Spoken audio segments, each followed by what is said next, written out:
Let's go with 5 seconds. Somebody died, let's say, but she was retired. Huh? Everybody, if you can find a seat, Wow, these people still in it. we're about to begin. Thank you so much. Good evening, everyone, and welcome to the Orange County School Board's regularly scheduled meeting for this Tuesday, September 28th, 2021. Thank you so much for joining us tonight. As a reminder, face masks are required indoors on school board property. That includes the board chambers as well as the lobby. Also want to remind the public that the board members will not be engaging in outside electronic or digital communication during the meeting, so we can focus on the meeting itself. If you are trying to reach one of the board members electronically, don't expect that they're going to respond to your email during the meeting. I'm sure they'll get back to you when they can. To my fellow board members, district staff members, members of the public that might have an opportunity to speak during this meeting, please speak directly into the microphone so that our YouTube and Orange TV viewers can hear you clearly. And again, I thank you for participating in or attending tonight's meeting. Before we take a moment of silence, I would like to call on two of our board members. First, I want to call on our vice chair to talk a little bit about, I think, what she's going to be reflecting on, and we all are during the moment of silence. Vice Chair? Thank you, Chair.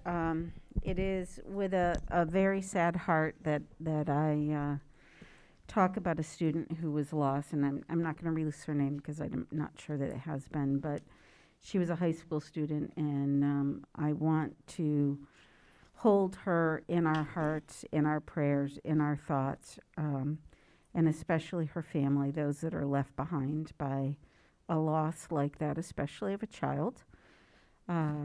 Have an awful lot to cope with and a lot to pull through. So please keep them in your thoughts and prayers. Thank you, Vice Chair. And now I also want to recognize Member Kester Dennell.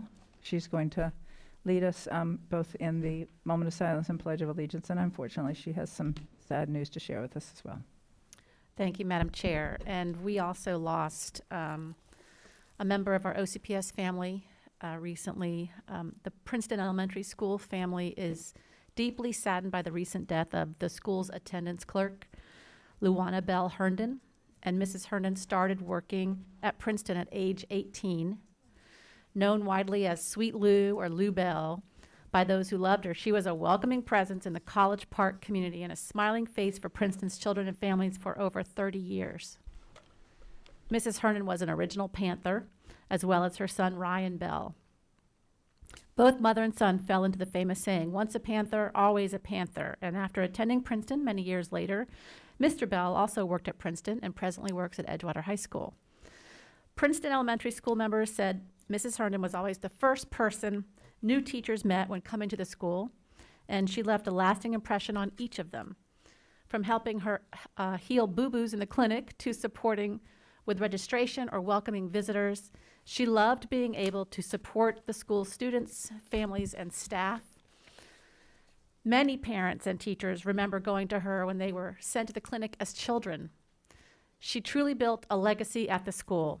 Current students knew Mrs. Herndon would be ready to help them in the front office as they arrived for the school day or prepared to go home.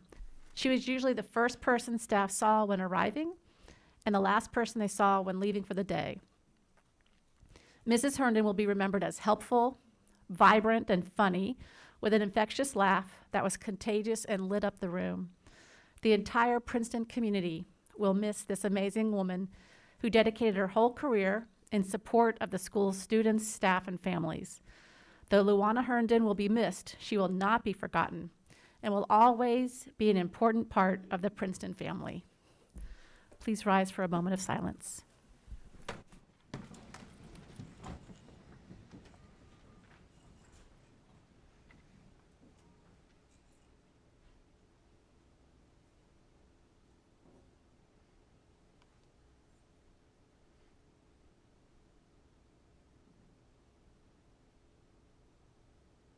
And now for the pledge. I pledge allegiance to the flag of the United States of America and to the republic for which it stands, one nation, under God, indivisible, with liberty and justice for all.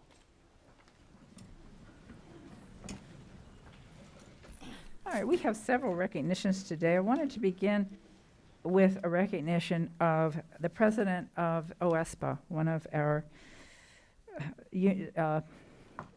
unions. And Mr. Pollard, Ron Pollard, is here with us. And he has done, if you could come forward, Mr. Pollard, to the podium. He has done an amazing job leading OSPA, either one, leading OSPA during some extremely challenging times. OSPA, for those of you who don't know, represents our classified employees. These are the people that are so often unrecognized here in Orange County Public Schools by the average person. I think that most people that work in our schools understand the role of people like our bus drivers, who, if it weren't for them, we wouldn't have our children here. Our food and nutrition service employees that not only provide warm, healthy, incredible meals for our kids, but they also greet them every day.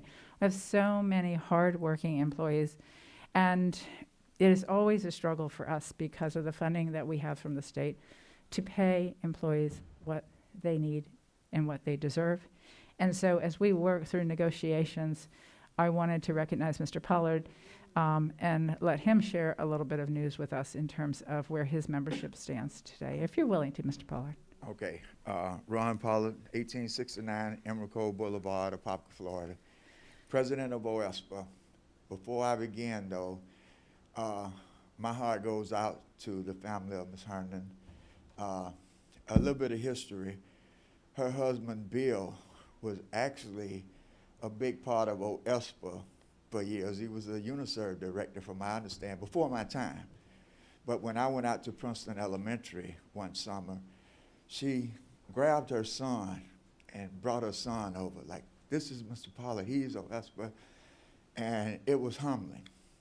It was humbling.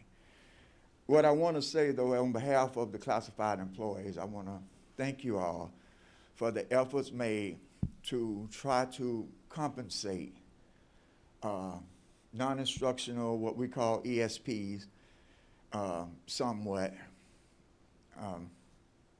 It was hard struggle, but we pulled it out. We worked. When I say we, I don't just mean my team, also the team, Jim, James Prosser, and Leanne Blackmore, and Scott Lindsay, and that whole team, all of the managers who was involved in that process, as long as also with my team, my wife, she's sitting over there. She's on the bargaining team. She's a OCPS employee also. So I want to thank y'all for y'all efforts. We still got a long way to go, but these people sacrifice every day for these students, not for themselves. No matter how forgotten they feel, they show up. And I just have to say that part. We got more work to do, but again, on behalf of OSPA, thank you all. Thank you, All Mr. right. Pollard. And I hope that as we move into next year's legislative session, that we can partner together to get that message to Tallahassee. Yes. Because I think either us or you individually are not going to be heard, but I think speaking together, we're more powerful. So, Well, and on the record, I must say this to all of you who I've seen in Tallahassee. At the same time, I was there fighting foolishness. Thank you all. You know who you are. You know who you are. Thank you all. All right. thank you. Thank you, All Mr. right. Pollard. All right. We also want to take this time to recognize some community partners and school leaders for their support in making Orange County Public Schools the premier choice for education. At this time, I'd like to invite Debbie Pedraza. Ms. Pedraza, thanks for being here, Executive Director of the Foundation for Orange County Public Schools, to introduce our first guest. Ms. Pedraza. Thank you, Madam Chair. Chair Jacobs, school board members, Dr. Jenkins, leaders, staff, and guests. It is my honor to introduce this gentleman tonight. To say that his work and his company's work is a labor of love and has been for a long time is an understatement. I'm not going to steal his thunder, but he has another exciting program to share with us tonight that truly is an investment in our children. And that investment in our children today is going to strengthen our entire community tomorrow. So it is my pleasure and honor to introduce Mr. John Rivers. Mr. Rivers, welcome and thank you. Well, thank you, Chair. It's such a pleasure to be here. I have a bad sore throat. Can I take this off, or can you hear me okay? We can hear you fine. Okay, wonderful, wonderful, and thank you. And I do have to say, I was asked by one of the guards out there if I had any barbecue with me. I'm sorry. Folks, this is not the formal part of the meeting, so we will permit clapping, but please don't interrupt when a speaker's speaking. Thank you, sir. Great, well, thank you. Well, on behalf of the 4R Restaurant Group, which is our organization, and the Four Roots Foundation, it is our great pleasure tonight to announce the launch of the 4R Black Youth Scholarship Program, a program that started last summer, in the midst of all the controversy that we were facing as a country, and a dedication that we made that on every year on Martin Luther King Day, that we would take the proceeds of sales that come from our restaurants and fund an ongoing scholarship program. The program that we're announcing tonight is not just about the checks, but it's what it represents. And that's something that is so vital and important to our youth and our children and our young aspiring minds, and that's hope. And I very much believe that hope and education go together. You create dreams and you foster those dreams, but you have to arm them too and allow them to be successful. And I do believe too that the hope for a positive future starts with the belief of a just today. And that when the just comes from the local organizations and the communities coming around and supporting those who we love and those who need it the most, that's when they feel lifted and feel confidence to move forward. So thank you for allowing us this opportunity to bless so many children and so many students. It's my pleasure tonight as a start. And it's $20,000 that we've been able to raise. And these $20,000 will be given out on an annual basis in $5,000 scholarship increments to our partners at OCPS, to our partners at Valencia College, to Bethune-Cookman, and to FAMU Law. So I hope that these students are blessed with this money and that they use it to create new futures and new opportunities. And I also hope and I challenge the rest of the business community to step up and to do something similar to help the youth that we have in our communities. They are indeed our future. And the more we invest in them, the more we bring up the entire community to places that we live. So thank you very, very much for this wonderful opportunity. Thank you so much.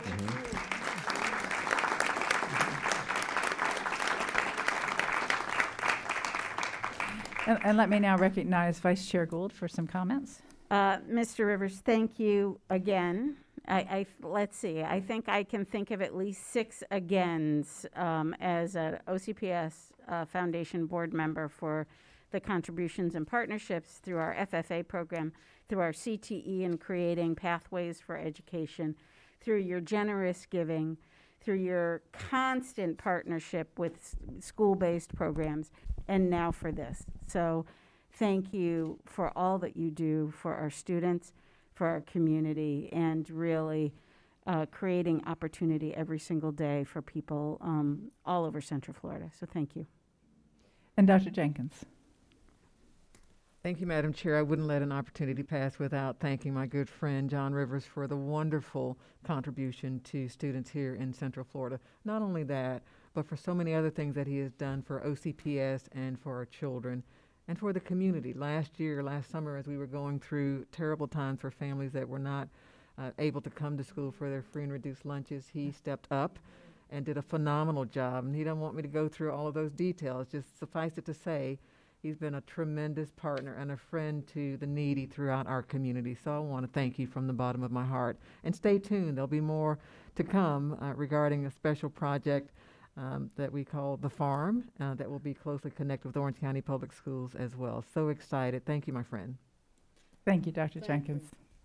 And what you do, your involvement in our schools, your commitment to our kids, this is what it takes. It takes the whole community. And your comments about giving kids hope, you're absolutely right. Children have to, in order to have hope, they need education, they need opportunity, but they also need to know that there's people around them, there's a community that makes them safe and supports them and lifts them up and is going to see them through to success. And it's programs like this that help make that a reality. So thank you very much for giving our children hope. And now let me invite Jennifer Fowler, Director of Environmental Compliance and Sustainability, to introduce our next special guest and present this year's district-level Green Schools. Thank Welcome. you. Good afternoon. I am pleased to introduce Mr. Gary Chrysler with Train Commercial Systems. Train is the sponsor of the Florida Green School Network through the Florida Department of Education. Mr. Chrysler. Thank you. Madam Chairman, board members, Madam Superintendent, it's a pleasure to be here tonight to represent Train. I'm here with my partner in crime, Colin Sherman. Many of you may know him, but he is account executive with Train for OCPS. We're proud to, Train Company of Florida and the 1,200 employees in Florida are proud to sponsor the Florida State Department of Education Green Schools Initiative. And each year, the Florida DOE recognizes school district efforts to reduce environmental impacts and costs, improve the health and wellness of students and staff, and provide effective environmental and sustainable education. This year, Orange County Public Schools was one of 6 Florida school districts recognized for that award. As part of OCPS Green Schools program, let me remind you, student green teams were formed in the following areas: resource conservation, health and wellness, school grounds enhancement, community involvement, and sustainability integrated in curriculum and education. Your district was recognized for some amazing programs that were district-wide and led by the team of Ms. Fowler and Carly Polito, who's here also, and many others that were in the department and at every level of school, throughout the schools in the district, because it took everybody to be able to pull this off. Some of the things that were identified as winning programs was that you were recognized for your multifaceted approach to reducing greenhouse gas emissions to improve our environmental impact and reduce cost. You went ahead with energy conservation projects in your schools, which include replacing old chillers with more efficient units, installation of cool roofs, tinting and refurbishing and replacing inefficient HVAC system. Additionally, over the past 5 years, your school bus fleet has been using biodiesel fuels, consolidating routes, and implementing no idling mechanisms. Also, you've been using non-idling campaigns at the school level for parents in car rider lanes, which not only save fuel, but the health and safety of the teachers and administrators who are standing out on that school line in the morning and in the afternoon. My daughter's a teacher, so I understand how that goes. Also, your staff has been participating in and promoting walk and bike to school initiatives to actually reduce the cars that are lined up at school. Some of the other things that are worth noting, which OCPS is very progressive, is that you've been using athletic fields were installed with rain sensors and reduced watering times. You actually have a large cistern at one of your newest high schools that is also fixed with low flow plumbing fixtures. And one of the new middle schools has a green roof. So in all, I have to tell you, OCPS is a leader in sustainability, and the state and Train are happy to be able to recognize that.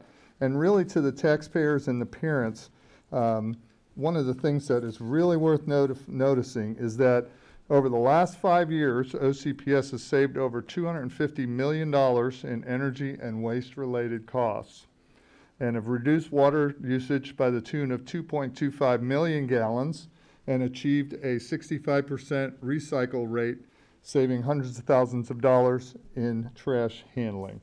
Really, this award is being presented to Carly and Jennifer, but like I said, it's every teacher, every student that has had their hand in this, and congratulations to you and your leadership team to be able to have such great people working for you. Train is pleased to present that banner to all of you as the Silver Award for the 2021 Green Schools. Thank you.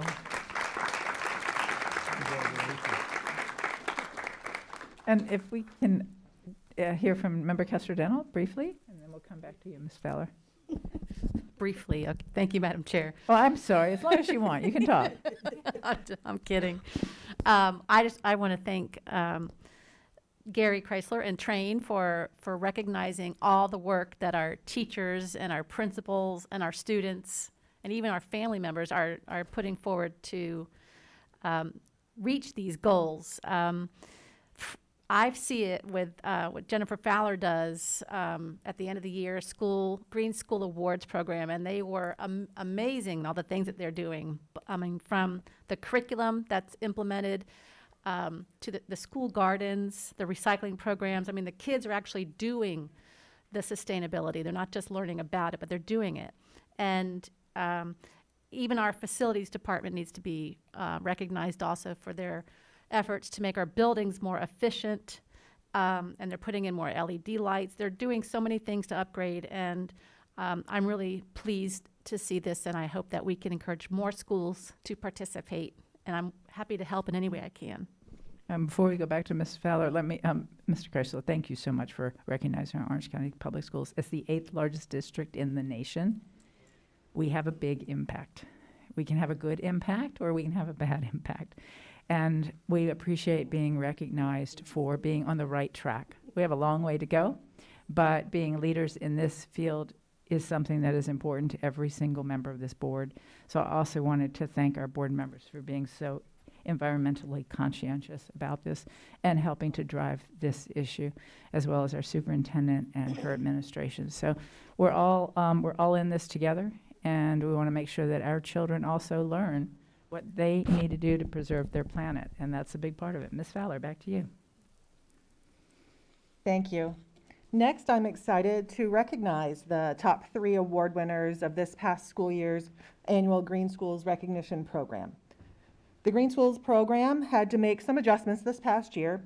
Not only was the application deadline extended to the end of the school year, but the awards banquet was held virtually earlier this month. Despite the adjustments, we had a record number of schools participate in the program. OCPS's commitment to a whole school sustainability model continues to focus on the physical place at which we work and learn, organizational culture where we align our vision and mission to work together for real change, and most importantly, education.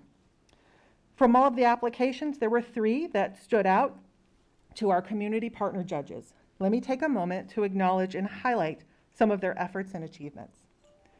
In 3rd place, from West Point Elementary School, we have Principal Grubbs and their Green Team leader, Angela Hubbard. At West Point, the social studies and Yes, gifted stand classes. up. At West Point, the social studies and gifted classes participated in document-based question, or DBQ, on young activists and how they can change the world. The gifted classes created their own inaugural addresses and came up with domestic and international issues along with solutions for climate change and how to make the world a better place. The school has an outdoor area with a buddy bench and planters for sitting with a garden for pollinators, butterflies, and vegetation. Students promote keeping the school clean and conserving energy by creating posters to distribute around campus. In 2nd place, from Stone Lakes Elementary School, we have Principal Rollins.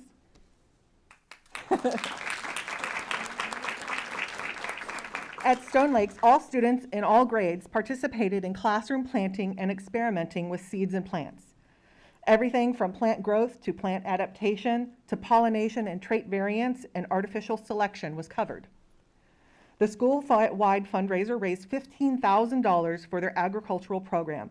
This includes fruit and vegetable gardening, composting, agricultural area, and campus cleanup. Kindergartners raised ladybugs, and 1st and 2nd graders raised butterflies. Students went on virtual field trips to recycling centers in the Pacific Garbage Patch. All classes have recycling posters in their classrooms, and their green team meets every Wednesday morning. And then in 1st place, from Millennia Gardens Elementary School, we have Principal Carolero and Assistant Principal Nichols, along with their green team leaders, Dawn Shihab and John Martinez.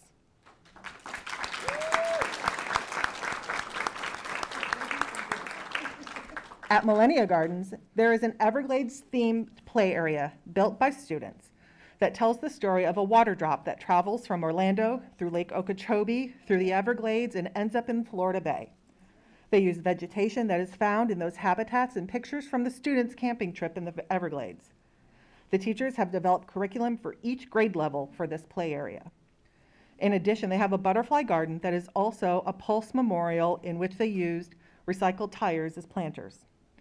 Last school year, the school did several projects where students either took seeds home to plant in their home garden or small plants to plant at home.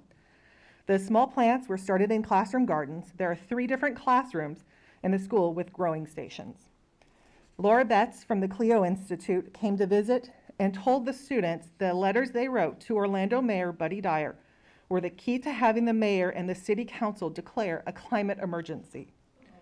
Ms. Betts presented all of the participating students with certificates of making a difference, voicing their concerns about environmental issues, and presented the school with the book, No Voice Too Small, 14 Young Americans Making History. There are so many more stories like the ones I just shared. Overall, there were 16 community partners who judged the applications and 8 sponsored Judges' Choice Awards. With the support of the community partners, there was nearly $25,000 handed out. I just want to thank all of our schools who applied this year. The work they are doing is truly amazing, and we look forward to highlighting them with you next year. Thank Thank you. you. Ms. Fowler, thank you for leading this program, for everything you do. We hear all these great things, and I don't even know where to start on what I would like to.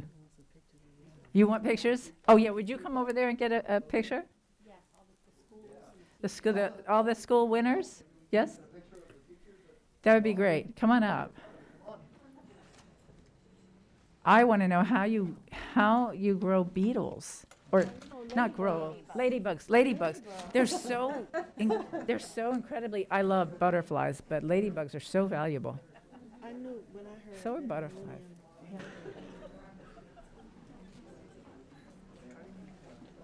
Yeah, that's so cool. Yeah. Yeah, sure.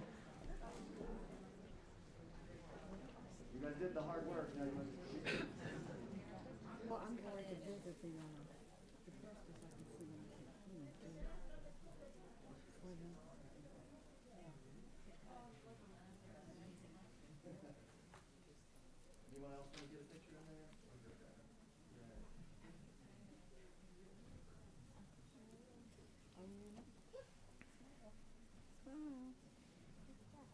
Thank you so much. Thank you. I'm coming. Thank you.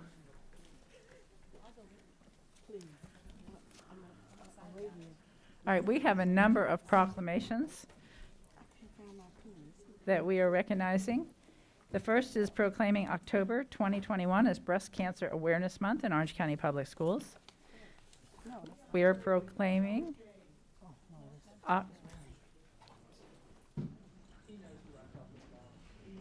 okay, folks, if there's interference or we're harassing anybody, we're going to have to ask you to leave. So let's just be respectful of each other. We are also proclaiming October 2021 as Cybersecurity Awareness Month in Orange County Public Schools. We're proclaiming October 2021 as LGBTQ+ Awareness Month in Orange County Public Schools. We're proclaiming October 2021 as National Bullying Month in Orange County Public Schools. I think that should be anti-bullying. Yes, anti-bullying. Yeah, let's not. Okay, if you're going to, ma'am, you have one more chance, and then we're going to have to ask you to leave. No, it's time right No, you are not allowed to enter. now. Go right now. Thank you.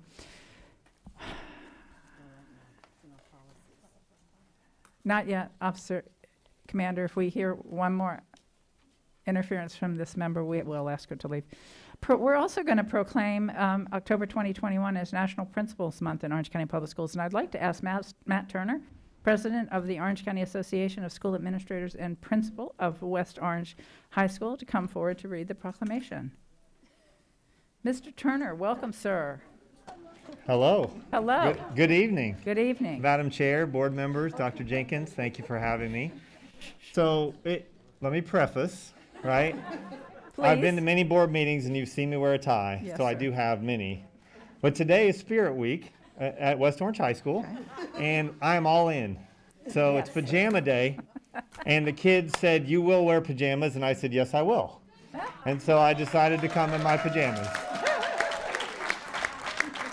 I was also very happy that our SGA sponsored Pick Tuesday as pajama days because I knew I was coming here, and this is the least ridiculous of the outfits that I'm wearing for the week. So thank you I feel a little silly as it is, and I'm a little nervous walking in like this, but I did get blessing from my boss. He's not going to fire me for it, so I didn't want to, but thank you. And as Chair Jacob said, thank you for having me. I am the proud principal of West Orange High School. And I am the president of OCASA, which is the Orange County Association of School Administrators. We have about 300 members of school-based administrators, principals, and assistant principals. So thank you for having me. And I would like to take a moment to read this proclamation. Thank you. Whereas the School Board of Orange County, Florida honors and recognizes principals for their positive impact on learning by setting high standards for instruction, achievement, character, and positive school culture.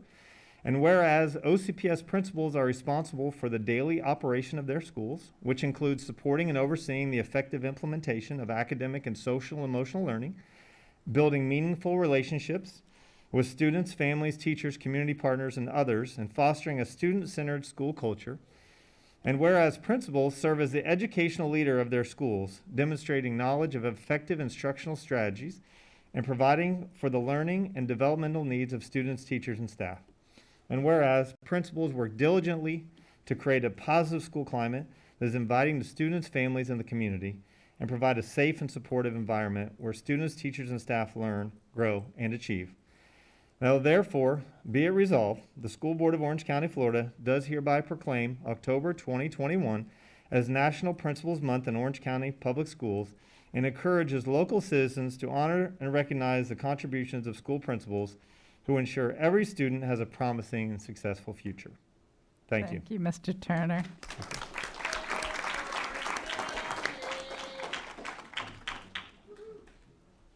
I was trying to figure out the hat, though, Mr. Turner, when you walked up. And in the middle of your speaking, I finally realized, yes, it's a sleeping mask. Goodness gracious. I wish I had had a principal like you when I was in school. All right, we are also proclaiming October 1st through the 16th as Disability History and Awareness Weeks in Orange County Public Schools. And we're proclaiming the week of October 3rd through 9th as Fire Prevention Week in Orange County Public Schools. Dr. Jenkins, let me call on you. Do we have any new administrators to recognize? We do, Madam Chair. We have 6. Kimberly Bispot, who was the resource teacher at Edgewater, is a new assistant principal at Glen Ridge Middle. Sean Bomer, who was a staffing specialist at Walker, is a new assistant principal at Water Spring Elementary. Emily Compton, instructional coach at Bonneville, will be the new assistant principal at Aloma Elementary. Karen Pinkney, intervention teacher at Piedmont Lakes, will be the new assistant principal at Summer Lake Elementary. Donald Tanton, instructional support at Jones High School, will be the assistant principal at Jones High School. And Jessica Torres, safe coordinator at Lake Buena Vista High School, will be the assistant principal at Boone High School. Awesome.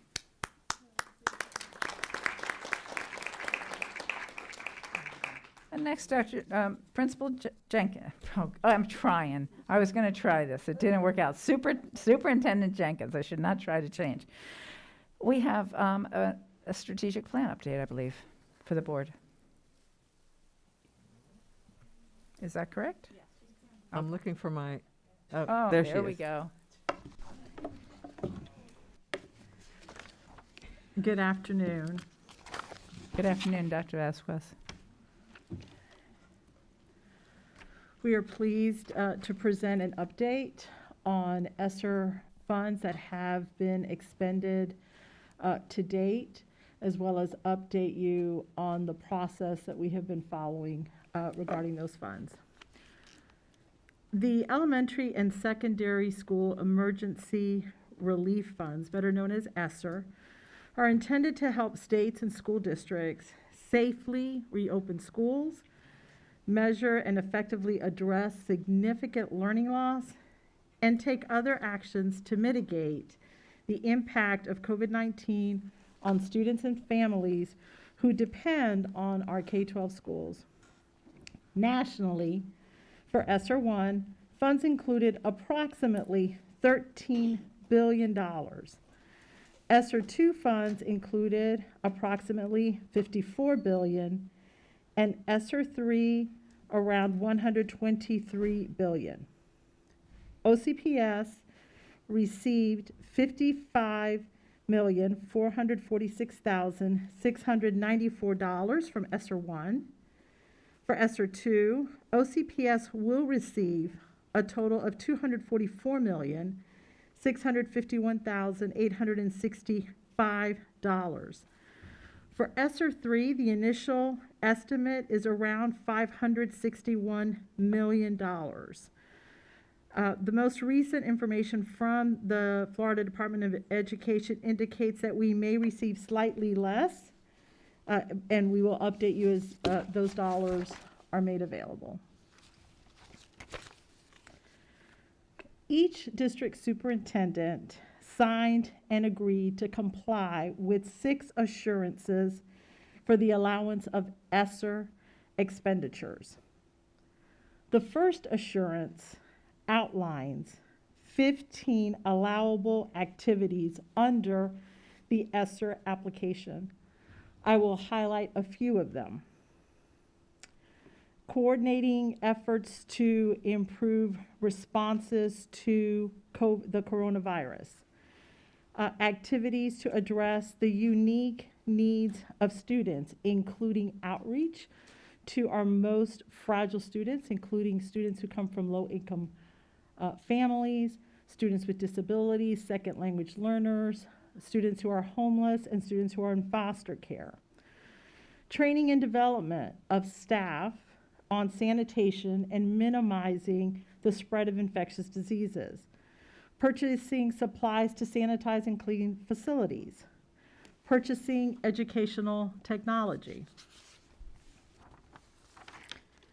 Providing mental health services and supports. Planning and implementing activities related to summer learning and supplemental after-school programs. Addressing learning loss for our students. Any school facility repairs and improvements, and projects to improve indoor air quality.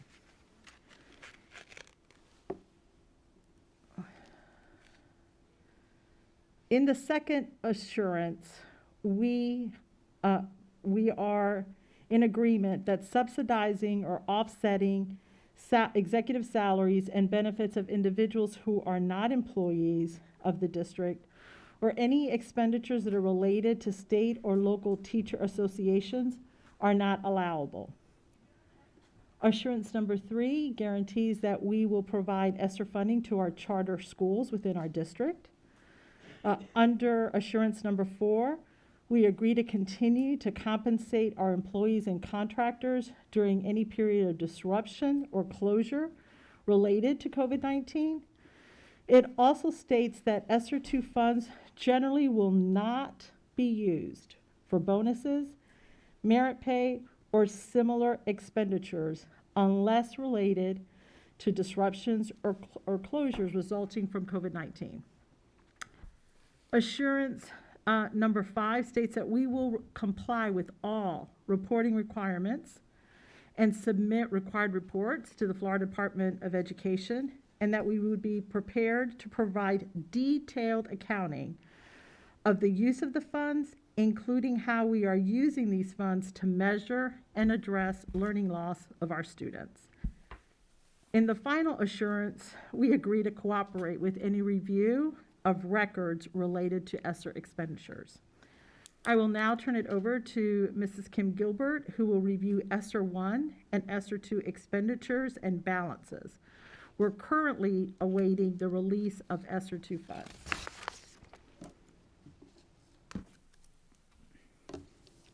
Thank you.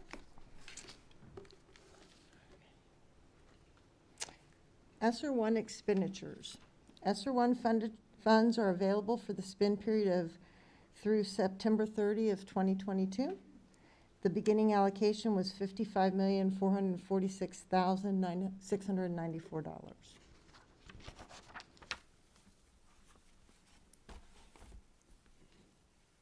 As of September 1st, 2021, 86% has been expended, or $47,451,445. Of the remaining $7,955,249, $1,615,137 is allocated to charter schools, and $6,380,111 is district funding.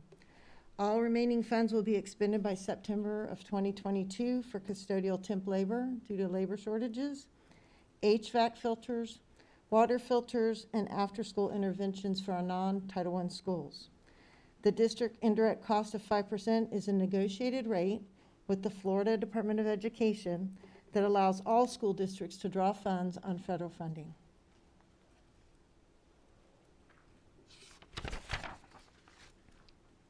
The Florida legislature appropriated SR2 formula funds to local education agencies in accordance with the following. Advanced lump sum. Funds are provided to the local education agency to address the impact that COVID-19 has had and continues to have on elementary and secondary schools in Florida. This includes helping districts and other LEAs safely reopen schools, restore and maintain high-quality learning environments, measure and effectively address significant learning loss, and take other actions necessary to effectively address significant learning loss, and to mitigate the impact of COVID-19 on the students and families who depend on our K-12 schools. Academic acceleration. Each district must use a portion of its academic allocation to remediate the learning loss among students in grades K through 12. Technology assistance. Funds must be used for the costs associated with purchasing educational technology, including hardware, software, connectivity for students and their classroom teachers. Non-enrollment assistance. Each LEA must use a portion of its non-enrollment assistance to locate unaccounted students within the school district. Any portion of the unallocated funds not needed for this purpose may be spent on other allowable expenses. The remaining allocation, with the submission of a detailed spending plan and the Florida legislature's approval, the LEA will use the balance of the formula grant funds for any allowable purpose under SR2. The total allocation of $244,651,865 includes $10,459,407 in the state negotiated indirect cost rate and $18,645,058 for charter school funding. The total district funds available to spend on improved activities by September of 2023 is $215,547,400. Advanced lump sum. All SR2 funds are available for spend through September of 2023. SR2 funds are broken into 5 categories, as we will see on the following slides. SR2 funding priorities were determined after reviewing district data in collaboration with multiple stakeholder groups, virtually comprised of teachers, principals, and classified staff representing OSPA, staff from transportation, food nutrition services, paraprofessionals, area superintendents, district leaders, ESE, ELL, Title I, and district PTA parent groups, and community members participated as well. The SR2 advance was made available to districts that had spent 55% or greater of their original SR1 allocation.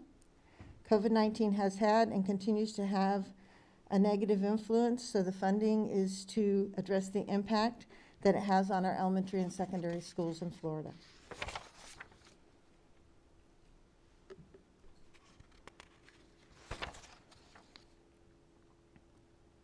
As seen on the slide, actual cost with a zero balance represents pending expenses in the district plan, but that have yet to be procured.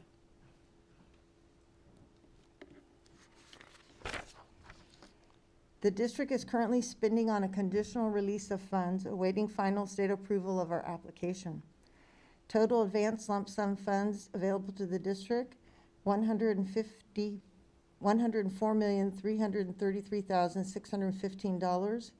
Again, in the line items with a zero balance, funds have not been expended, but there are plans in place. Charter funding is not included in our district total or our remaining balance. The academic acceleration allocation is provided to remediate the learning loss among kindergarten through grade 12 students, including but not limited students with disabilities, students experiencing homelessness, students who attended virtual classes or classes offered through an online learning platform during the 2021 school year, and children and youth in foster care. Funding plans were approved by the Florida Department of Education on September 9th of 2021. Funds must be expended by September of 2023. The total academic acceleration funds available to the district is $45,215,001.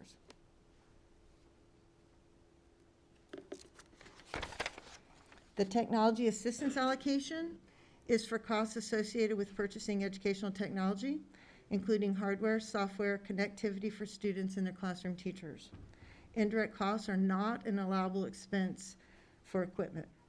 Funding plans were approved by the Florida Department of Education on September 13th, 2021. Funds must be utilized by September 2023. Total technology assistance funds available to the district is $11,303,750.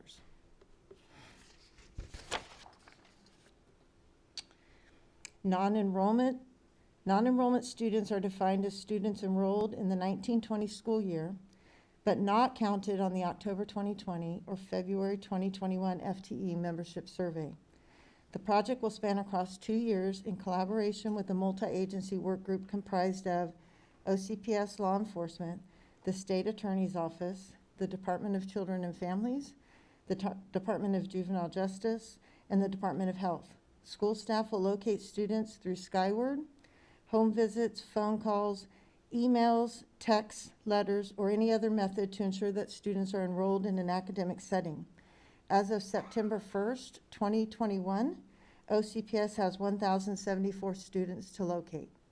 After addressing the needs of the district in locating and enrolling unaccounted students, the LEA will have the opportunity to spend the remaining SR2 funds on any allowable activity under SR2.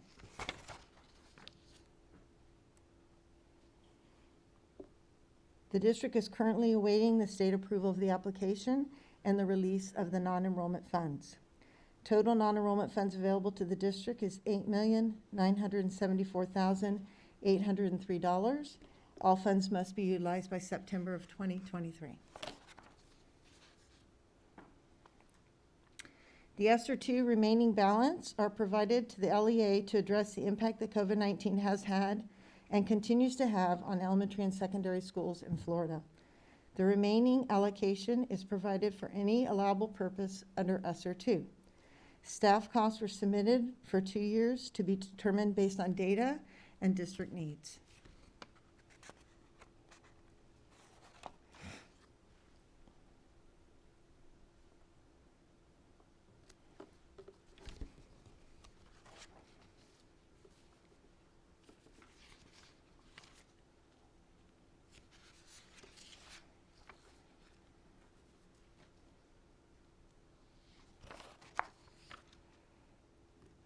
The district is currently awaiting the state approval of our application for our remaining allocation and the release of these funds.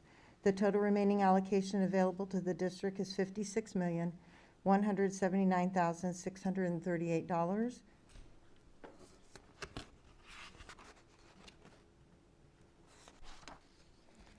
Funds expended year to date, $92,684,640. Or 41% of the district's total allocation.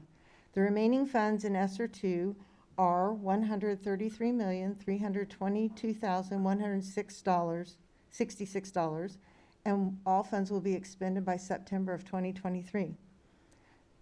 All remaining funds are accounted for as you've seen on the previous slides. Due to the timeline of the submission of the Florida Department of Education's plan to the federal government, OCPS is currently awaiting guidance on the provision of our SR3 funding. The district dashboard continues to be updated with SR Expenditures. The dashboard is a live link on the OCPS website.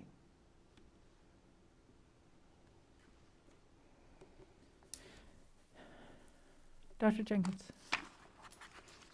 Members of the board, that is your ESSER update. We are certainly open to any questions you might have or hear any comments. Thank you. Member Gallo, you're recognized. Thank you. Thank you, Madam Chair. I have a series of questions. So the first one is on page 7, the staff retention, the $10 million that we spent for staff retention. Was that for last year? Was that for this year? It was for the previous year when schools were closed in March, April, May, and June. Weren't we still receiving funding? Didn't we still receive FTE and FEFP for those students or for those teachers? So I'm confused on why we spent $10 million on staff retention.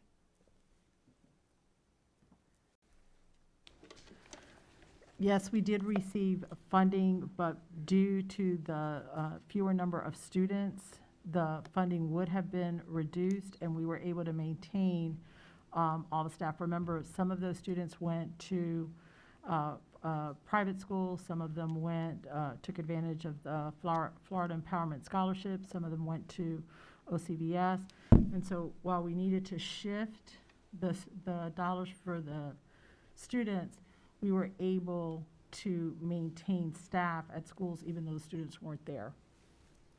But weren't we held harmless last year? Didn't the state hold us harmless for, like, they didn't cut our FTE even though we lost students? They held us harmless financially, so that's why I was just curious as to why. So an example would be, let's say, one of our elementary schools, our overall enrollment, we were held harmless, but an elementary school maybe had 40 students that went to Florida Virtual or OCVS, Orange County Virtual. We did not impact the teachers at that school, yet we provided the teachers for Orange County Virtual. So maybe we can, those numbers still aren't adding up to me. If the district didn't lose the money, the district still has the money. I understand that individual schools may have lost that funding or had to pay for teachers that they didn't need. But maybe I'm just having a hard time. Maybe we can discuss Dr. that. Jenkins? So the easiest way to compare it is Florida Virtual Schools, the funding, the FTE per student is smaller than the actual in-person students, so there was a difference there that had to be made up. Okay, that makes sense. All right, thank you. And then my next question is, there was mention about the after-school intervention. I missed the number on how much we're spending on after-school intervention, and can you just briefly explain what we're doing in after-school? I think that's an important part, especially as we look to accelerate the learning for our children. Certainly, I can speak to some of the programs that we have in place. Across all of our elementary schools, we have implemented the acceleration program where we have data to support student achievement and increase. Previously, it was in approximately half of our schools, and now we've expanded that to all of our schools. We provided training for teachers on the acceleration program, and that's been done through the Minority Achievement Office. We also have other after-school programs focused on tutoring, acceleration through our middle and high schools to help with the learning loss. And do we bus the students home? I'm sorry? Do we bus the students home after? Yes, the transportation is provided Awesome. for both Title I and non-Title I schools. In the past, we've only provided transportation for Title I schools. That's great. And then I want to talk briefly about the enrollment numbers because, or the non-enrollment numbers, because there was a lot of discussion in Tallahassee last week about districts. Of the $100 million that was allocated in the budget for the non-enrollment dollars, there was only 4 districts that actually, 2 districts that are getting the money of like $4K each. So there was a lot of talk that as a district, we're given this money and we're sitting on the money and we're not utilizing the money.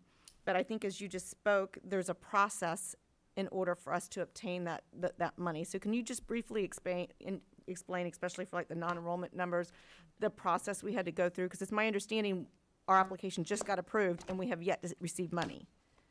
I'll let Kim speak to the specifics of the. Because application. they're telling us we're not using money that we haven't received yet.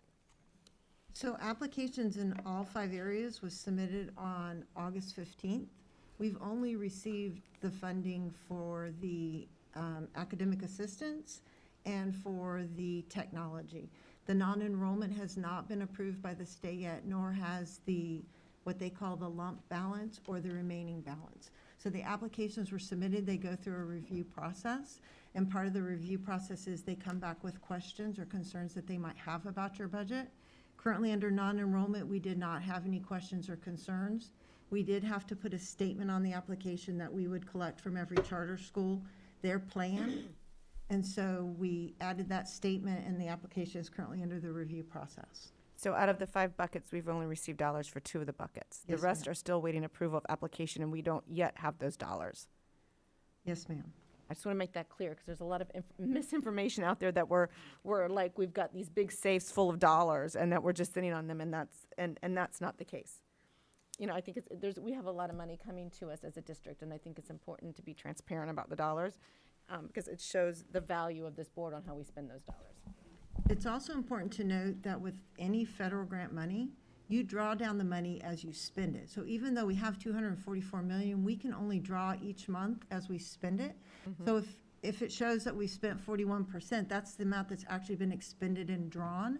Doesn't mean we're not going to get the other 60%, but we will get that 60% between now and September of 2023. And then the district negotiated cost, which is 5%, I saw that on several slides. Can you please explain what that is? Sometimes it was 0, sometimes it had millions of dollars attached. So the way district indirect costs, it's a negotiated rate with the Florida Department of Education, and it allows districts to draw 5% for administrative costs. 5% is our district's negotiated rate. Some districts have higher rates, some districts have lower rates. That's done by the budget department. The one that you saw 0 was the technology assistance. You're not allowed to draw indirect costs on fixed goods. So you can't buy anything that's equipment related, you cannot draw indirect costs on. So that's why that one allocation did not have indirect costs on it, because everything in that particular technology was for student devices, for VPK devices, and for teacher devices. And can you give me an example of what we would use the district negotiated cost on? Is it resources for people to do the application? What would be the purpose of us collecting those dollars, and what would we use them for? It is used for district overhead, so it covers the cost of the payroll department that manages and pays all the staff out of the federal funded grants. It pays for your financial audits, you know, the auditors and the portion of time that they spend auditing the grants. It pays for your district overhead in the way of telephones and space and, you know, locations that the district doesn't charge the staff or the people that are funded from those grants. But if you want more detail, we can get that from the budget department for you. Yeah, that'd be great. I just, did we had to hire more people, and that's the increase in cost? I'm just trying to understand. I was going to interject, if I may, Madam Chair. Absolutely. Essentially, we have had to have some additional staff for the management. We need some staff dedicated to it. But that overhead cost is a common variable in any grant. You always have a portion that you can spend for district overhead. With these dollars, we certainly have had some additional staff needs as well. Okay, thank you for that explanation. And then I think the technology, we haven't spent any money, and that's the bucket that we haven't received any dollars for, correct? We just received the funding for that like last week, and so I know that the IT department is currently in the process of putting together an order. Okay. We did order $10 million previously in April from SR1 in anticipation because technology is very slow in coming into the district due to the pandemic. And then, thank you for that. And thank you for this presentation, by the way. This was really good information. I had many questions that I've been holding on to. So I apologize, I'm not trying to take up much time. The SR3 dollars, I understand that those dollars are still being housed in the federal government. There is some confusion about where those dollars are. They're in the federal government, and if I understand it correctly, the state hasn't applied for those dollars yet. Is that a correct statement? Because I'm receiving emails asking me to ask Tallahassee to release dollars, and I don't know that those are dollars that Tallahassee actually has for the So it's my SR3. understanding they've submitted their application, but they have not been awarded their SR3 dollars. Okay. When they get their SR3, then they send the proposal out to the district. We again have to apply with our plan. And then once our plan is approved, the SR3 funding is released. Okay, but the state did apply for those dollars. It is my understanding they did. That fixes that. And then finally, the $56 million that are waiting on application, that was, what, can you just explain one more time what that was for? It was one of the last things, it was $56 million, and we're still waiting on either our application to be approved, I think it was our application to be approved. Correct. Our applications were submitted on August 15th, and they're still under review at the state. And what bucket was it? Was that just the lump sum bucket? So there's 5 buckets, and so the technology money has currently been released, and the academic acceleration money has been released. We're waiting on our plan to be approved for the lump sum, the balance, and the non-enrollment.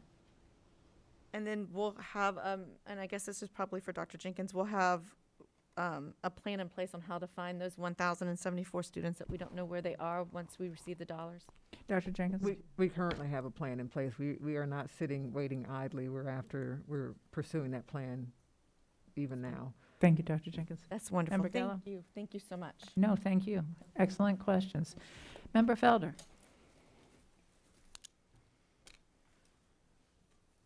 Thank you, first of all. Thank you for the very thorough report. I'm not a numbers person, but I was seeing all that money and what we're going to do. I just have a couple of questions that I have. I think Member Gallo did ask one of the questions, but I just need to make sure I have clarification. All right, the staff retention, you said that, okay. Explain what you mean by staff. Okay, staff retention, does that mean that the money's available to make sure we have staff in place, teachers, whatever, staff for schools, or explain that to me again, please? You said staff, the staff retention for the SR1 dollars. What do you mean? Keeping teachers employed, keeping custodial people employed, all that. So we have that money, or we're still waiting? We spent that money. We spent, okay, that means we spent that money. Yes, ma'am. Okay, all right, now, also, the cleaning and facilities repair improvements. Have we spent that money, or are we gonna get some more money for that? We spent that out of SR1, and we have added it to the plan to continue that in SR2. In SR2, how much is that the 244 million we're gonna have for that? And that's just part of it. That's not all for facilities. That's just the money that we have in cleaning and facilities and repair and improvement will come out of SR2, which is 244 million. Yes, ma'am. So for the upcoming year, we have approximately 3.9 million allocated to continue to pay for temp labor, because right now we have a labor shortage, as well as to pay for overtime. When you say temp labor, what do you, give me an example. Temporary labor, what temporary labor do we have? So for example, we have a shortage of, let's say, of custodians. So we would Okay. outsource with We do, yeah. an organization or several companies to be able to bring in additional custodians. All right, because people are listening and we are being televised and people are hearing everything. So previously, we've had some people come into the chambers and they've expressed some concern about the schools not being as clean, and we do know that we have a custodial shortage. And when you say coming in for the temporary labor, that means some of these dollars can be used for that extra work. Oh, I'm sorry. For the extra work, thank you, that we need to have come in to pay for that. So we are going to get so that the schools can be really, really clean, right? So Board Member Fellow, I would like to clarify, when I gave that was an example of a possible shortage.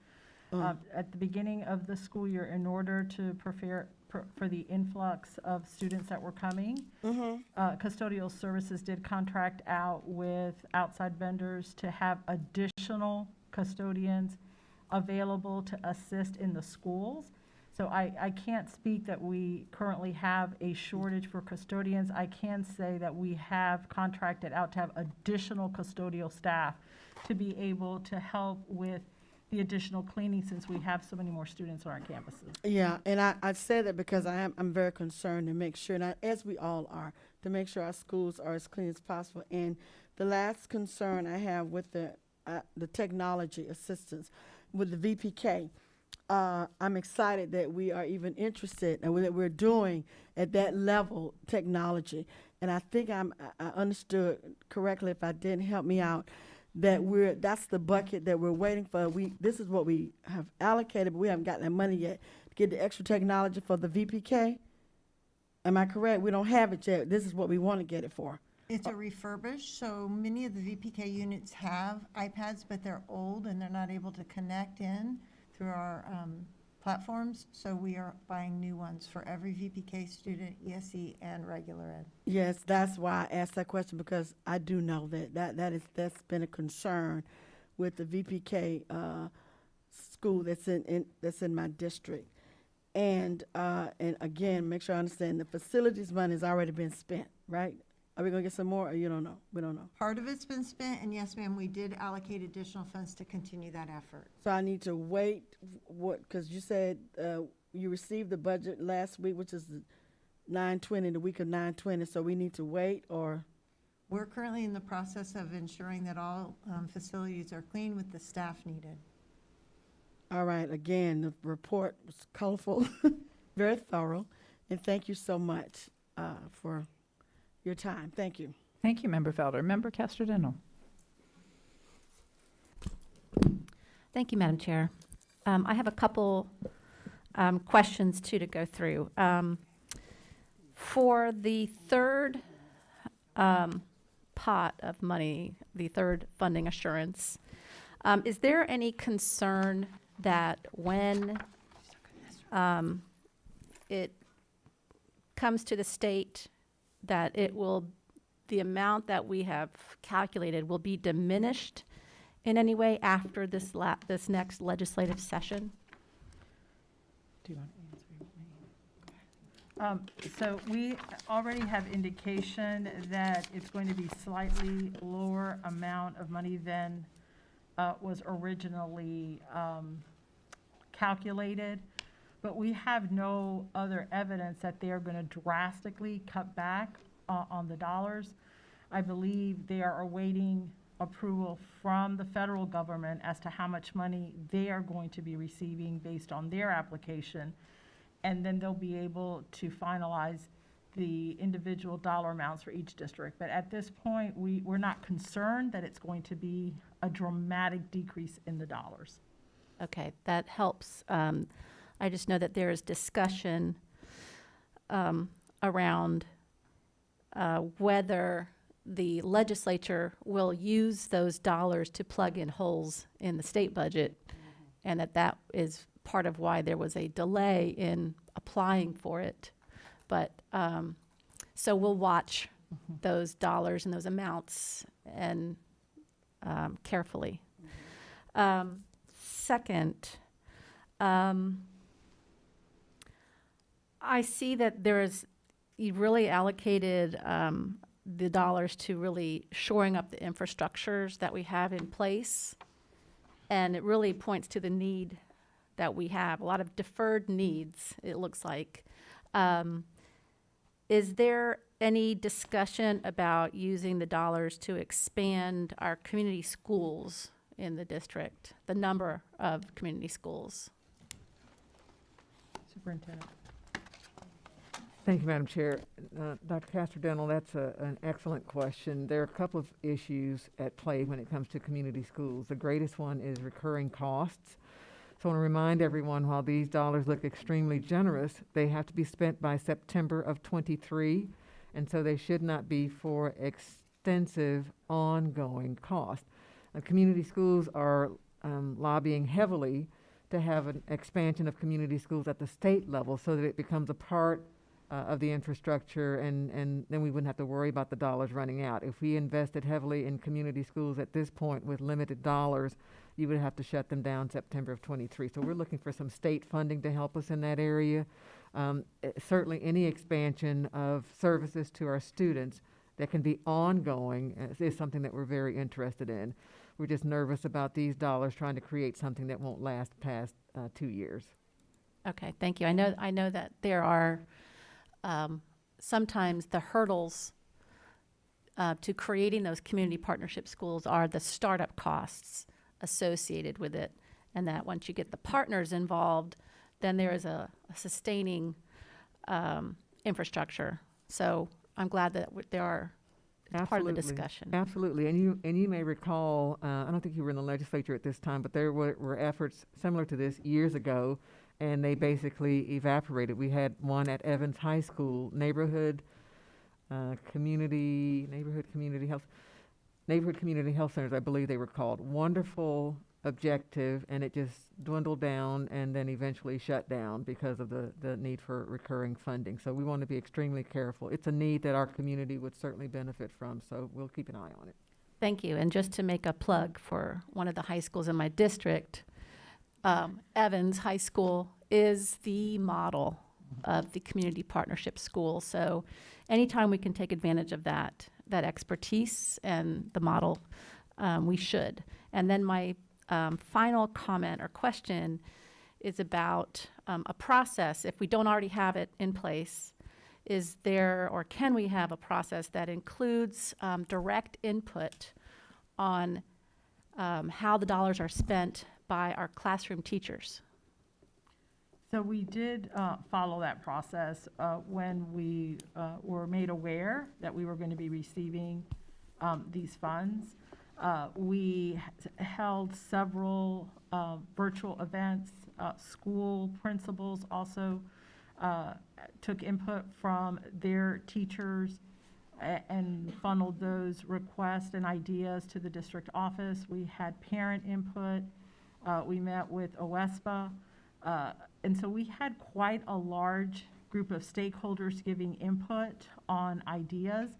Many of them we were able to categorize into one of the 15 activities as long as they met the assurances.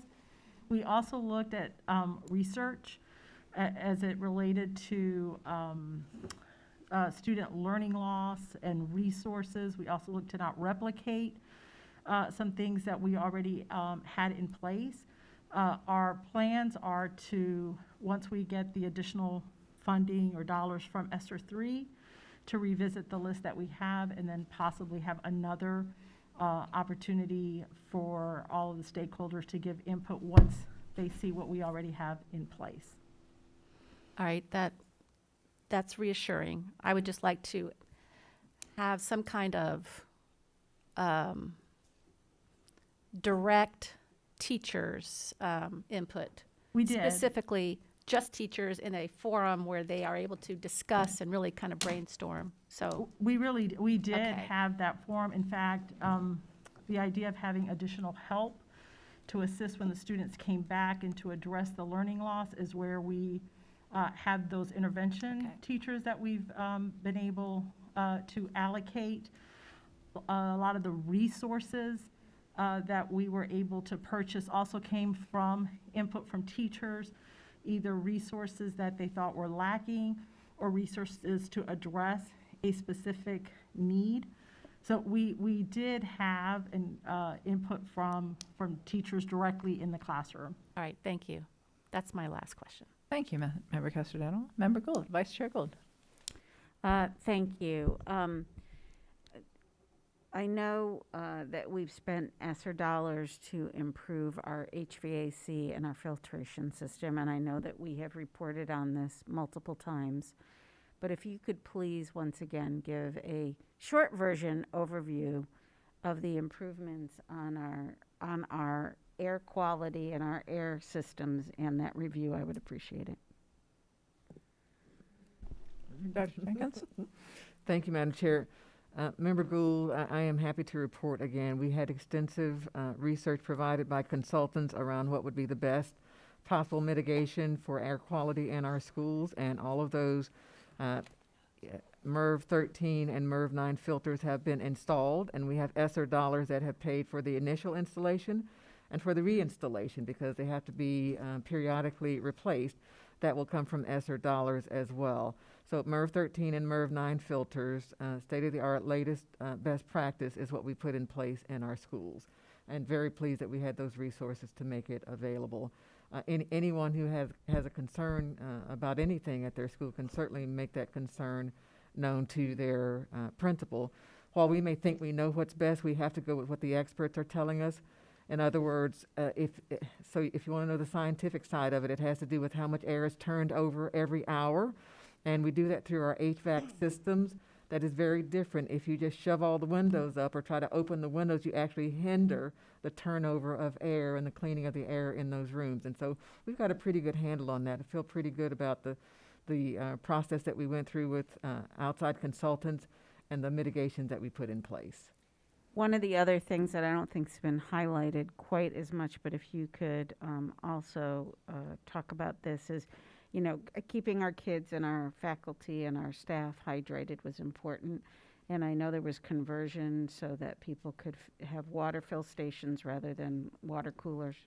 Absolutely. Again, thanks to ESSER dollars, we do have bottle filling stations. If you recall, when we first had concerns, the notion of children leaning over and drinking from the same water fountain was a bit of a concern. So we've got more bottle filling stations, and some of our community partners actually provided the plastic bottles for students that might not have them at home so that they could have them for filling and hydration as well. So water filling stations are in our schools and also provided through ESSER dollars. And the filters that have to be replaced in them as well. Thank you. And then the last thing on kind of some of those social distancing and behavioral hygienes, the sanitation stations, the stuff we've put into the bathrooms that have been stolen and we're replacing, those kinds of things that have been added to accommodate for having and hosting more people on our campuses.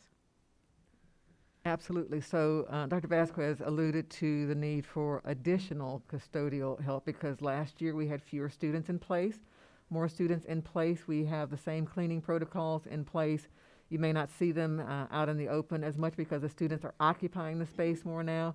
Evenings are used for some of those cleaning protocols. Sanitation provisions are also on hand, including masks, hand sanitizers, soap, water. When we have some vandalizing going on in our restrooms, we get it taken care of as quickly as possible. But all of those protocols are still in place for our children and for our staff. Thank you. I know we continually need to just remind people of all of the steps that we've taken because, I don't want to bring up the M word. That seems to dominate our conversation when there's been many, many other tools in the toolbox that we've used through community partnerships, through the ESSER dollars, through our staffs pooling together and just kind of helping one another. So I think whenever we can reiterate that and educate a few more people on the reality of what is happening in our schools, the better. Thank you, Vice Chair. Member Byrd. Thank you, Chair. Well, Member Gould actually took my question about the MERV filters. I was just going to ask for that update as well. I just wanted to get a little clarification on the 20 assistant principals that is listed on in SR2. Can you explain what those, I mean, obviously they're assistant principals, but why we're needing 20 assistant principals, and also how is that going to work when the money is gone? How do we maintain those positions? So we have quite a number of fragile schools that do not generate the dollars for an assistant principal. Some of those schools also have some of the greatest need as far as student learning and student acceleration. And it was decided that by allocating the assistant principal that they did not have, it would assist with teacher coaching, providing additional assistance with contact tracing, some of the facility issues, where they do not have an assistant principal, it is the principal that handles all of that. If they do not generate enough funding at the end of the ESSER time period when those dollars are expended, then those assistant principals would then be reallocated to other schools. And as you know, by seeing our summer agenda, we constantly have a need for assistant principals. I would add to that, if I may, Madam Chair. Yes. So this is an important point that Dr. Vasquez just brought up, and I want to thank Member Byrd for pointing it out. So the bulk of the investment of the ESSER dollars is to try to recover student learning loss. And while we are very fortunate in this community that we don't have to take up larger and larger portions to do facilities issues, we are like every other district for the learning time that was lost. And so the greatest effort has to be around how do we help children learn and accelerate so that they can recover that lost learning time. So the additional, and I wanted to make clear, additional assistant principals that we are bringing on, anyone who's brought on under this grant, just like we would do with any other grant, Race to the Top comes to mind, that was so long ago. People that were brought in under that grant, they understood this is a 3-year position under grant funding. But I will tell you, with turnover and attrition and retirements, as some of our populations age out, we will be able to accommodate the majority of those individuals. The same is true for our interventionists. Our teachers said more than anything, they've got to have additional instructional support. And so pushing those additional teachers, actual teachers, into classrooms to help with learning, we call them interventionists, is critical. And again, I can promise you, we will have the ability to accommodate those teachers into regular teaching positions by the time the 3 years are up. Good, Glad thank you brought that up. Thank you. And I do want to just say, having the extra help in the classroom, I'm really glad that you've done that, because I think it is, that was absolutely what I heard from my schools and from my principals, that, you know, you can spend all the money you want on all the programs, but if you don't have the people to do them, doesn't matter. So having those extra hands in the classroom, I know my daughter has 2 teachers in her English class, which I think is really cool, because they get to, you know, break up and do different things, and, you know, it's really helpful. So I think that's great. And then just real quick on the water refill stations, where are we as far as the implementation of getting those in the schools? Like, how many schools, do you know how far we are in getting those? Let me ask, actually, our Chief Facilities Officer, I'll have to get a number for you. I believe they were close to completion, but I'll get you an actual number on that. He may send it to me here any minute. All right, thank you, Member Byrd. Let's go to Member Gallo. Member Gallo, you're recognized. Thank you. I just have a few additional questions. So the ESSER dollars that we've received, none of these ESSER dollars, and I think we've already pointed this out, is going to any recurring funds. We're not using any of our ESSER dollars for recurring funds. No. Okay. Because we were accused of that in Tallahassee too, of using our dollars for reoccurring funds. In fact, the statement was made that the majority of school districts are using ESSER dollars for recurring funds. So I can't speak for any other districts. I'm not. They were accused. I'm not speaking for them. I'm just saying that the blanket statement was made in committee that the majority of school districts were using ESSER funds for reoccurring funds, and I made the statement, well, we're not in Orange County. Yeah, so if some have done things such as trying to pay for teacher raises, that is a recurring cost, and it's going to run out in 3 years, and that's why this board in its wisdom did not go down that path. In fact, it should not be used for teacher raises. When we buy the actual interventionist positions, those are grant-funded positions that can go away, and we will absorb them. So we don't think we fall into that category. Happy to talk to any legislators. Yeah, they're looking at those numbers, and they are looking at how they're being spent. The dual enrollment on page 11. We spent $1 million and like change on dual enrollment. I'm trying to figure out how that correlates with like why we would use ESSER dollars on dual enrollment. Because we had many students who were not coming in face-to-face, and both Valencia, UCF, and all the universities that we partner were offering their courses virtually. So we had more students go take advantage of dual enrollment during the pandemic? Yes. Oh, that's wonderful. Okay, Thank It you. was actually wonderful because many students don't get that opportunity because they don't have transportation. And because Right. classes were virtual, we had hundreds of students who now could take college courses that had not been able to transportation in the past. That's really awesome, because there is an equity issue with our dual enrollment, then being able to get to Absolutely. that, to get to the campus. So that's fabulous. Thank you. Thank you, Member Gallo. I wanted to also say what an excellent presentation it was. So thank you all very much for the work and timely and something that I know we have all been interested in. And Member Gallo, thank you for your time in Tallahassee and enlightening us. I can certainly see when it comes to the intervention positions, the assistant principal positions, how members of the legislature could credibly argue that those are recurring funds. And I also completely agree with Dr. Jenkins that unless we are able to either terminate those positions at the end of the grant because it's understood they're grant funded, or we're able to absorb them because we have vacancies, they would be right, but for that. So I don't know, Member Gallo, if there's a way for us to effectively communicate what we're doing and who we might communicate that to. Perhaps it's to the committee chair and to the committee members in a very respectful way, to say, to explain how Orange County, in a very broad sense, not every dollar, but in a very broad, maybe those 5 buckets, how we're spending those funds, and to clear up the issue of recurring funds might be helpful from a credibility standpoint. Member Gallo? Yes, Madam Chair. And I discussed it with Jason and Scott, and they'll be working on talking points to give to the Appropriations Committee so they understand how our dollars are spent in Orange County. Okay, great. Okay, well, we'll leave it to communications to decide whether talking points and a letter or just talking points is the best way, perhaps both, but easily misunderstood.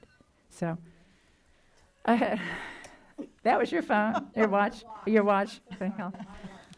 I know. Hello. I have one question, Dr. Jenkins.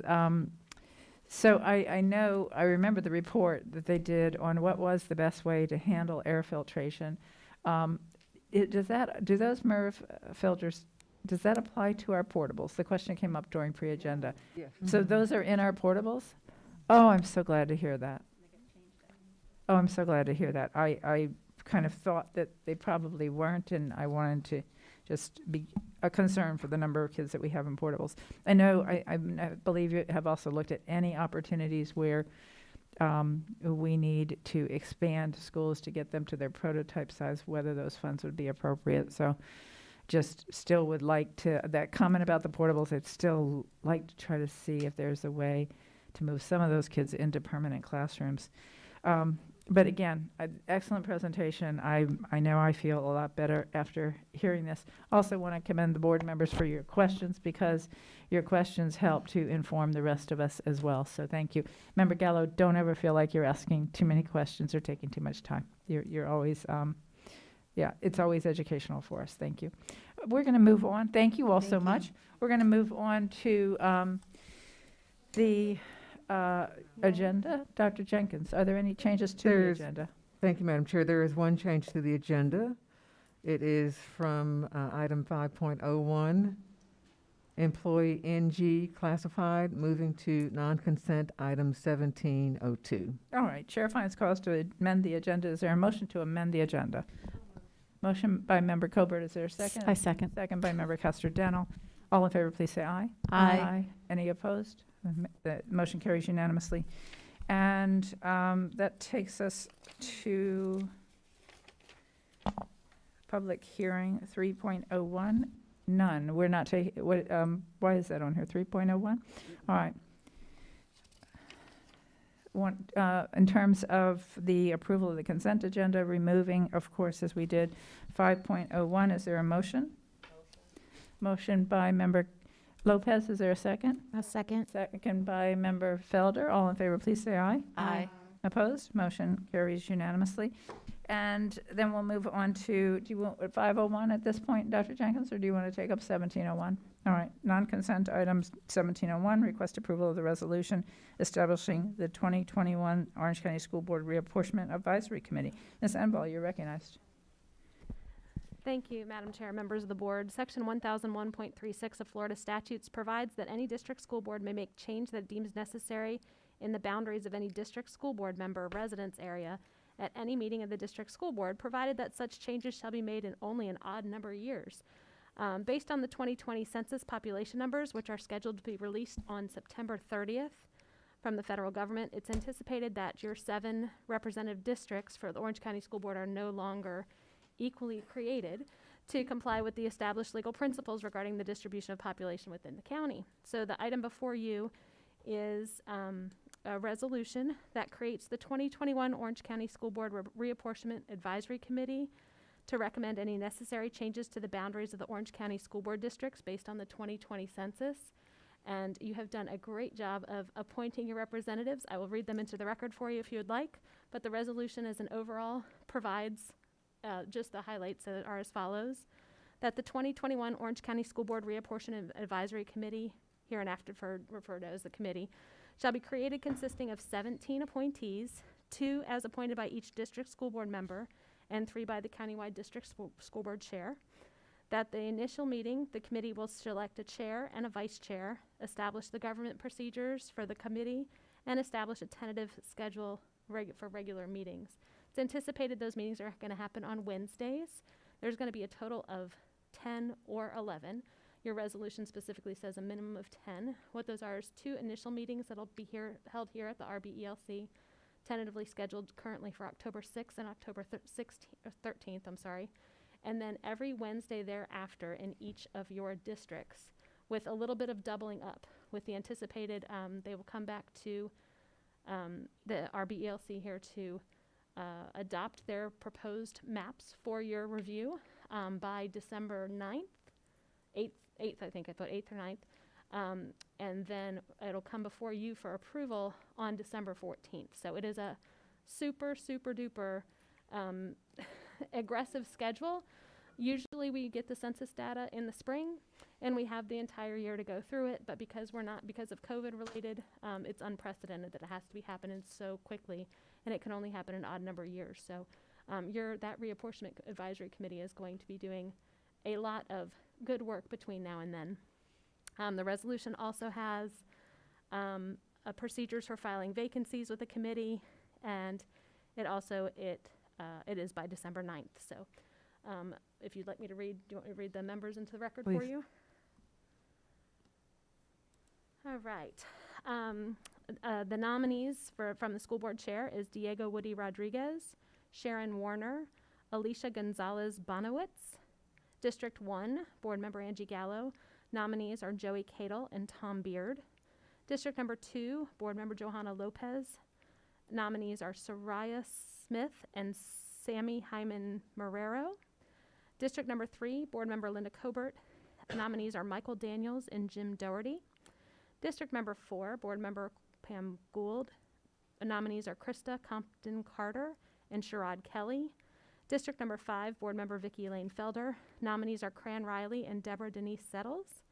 District 6, board member Karen Castor-Dental. Nominees are Julian M. Serrano O'Neill and Stephanie Vanos. And District number 7, board member Melissa Bird. Nominees are Monique Morris and Rob Richmond. So I'm available for any questions, but I look forward to working with this committee. And Thank you, thank you. So we need to take action on this. We have member Vice Chair Gould has a question. I have one question. So I'm recommending for appointment Woody Rodriguez, who was our general counsel for how many years? 8 years, 10 years? And certainly knows this process from his time here and his time at Orange County when I had the opportunity to work with him there. I would love to recommend him as chair, and I don't know if that's appropriate or not. so at the first meeting, they're charged with electing Okay, committee chair and vice chair. okay, okay, And so we'll have those members discuss that. okay. The first meeting, I anticipate doing an icebreaker so that everybody can kind of understand Okay. who they are and what their qualifications are. And they'll also establish their tentative meeting schedule. You know, do they want to meet at 6 or 6:30? I mean, it's going to be Mhm. it's going to be long evenings, Wednesday evenings, but Yes, it is. we have new, they're going to get training on our new system where they can actually draw the map themselves and drop it. So it's actually fun, and we'll make sure board members get trained as well. Oh, good.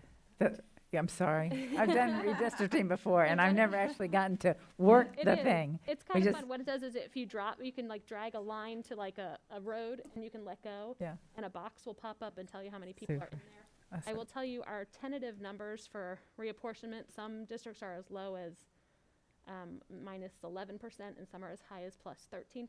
So there does have to be, we're looking at it no less than, or no more than 10%. So we do have a number of, basically you want to throw, kind of keep everybody the same core district and make sure your boundaries aren't weird, try to keep neighborhoods together, those kind of things. So. And also looking at growth districts and trying to get them under so that at the, throughout that process, they don't continue to be over. So it will, with plus 13, if you're trying to bring them down under, that is, I'm looking at Pam.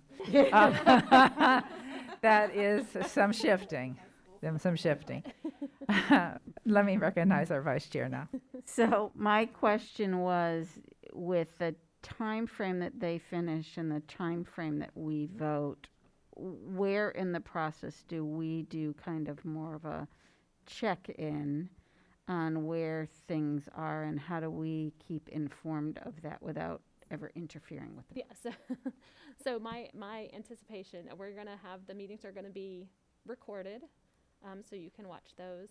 We are taking public input because that's an essential part. That's the reason why we're going to each district, so that the members, the residents who are in that district can, participate in the process. I would anticipate getting you all an update after each meeting, so you know kind of where we are. We'll start, once the census data is officially released on the 30th, I will have your exact numbers so you can see where they are. We have some guesses at the moment, but I don't know if they're 100% accurate. But we keep you doing. You also may meet individually with each of your individual committee members. You can't meet with them both, because they are also subject to sunshine. So part of the first meeting is going to be training them on sunshine law and public records. So let me ask you about that. If we call a public meeting of the three of us, is that allowed, or you would not recommend that? So if we call, just like you all, if you all want to attend some of those meetings, you need to let me know, because I anticipate you'll attend the meeting in your district. But if more of you want to go, you need to let me know so I can notice it. And then you can also notice a meeting between you and your two members. It's really the two members that you're noticing the meeting for, if you want to do that as well. Okay. And then, so there's not really a workshop opportunity for us once we get the maps. We're going from their recommendation to vote. Right, and then so usually the chair, whoever that is, will come and present it to you. But I anticipate you being able to see the maps. It's beyond my technological expertise to know how the maps work logistically, but you'll be able to review those maps and watch those as they evolve.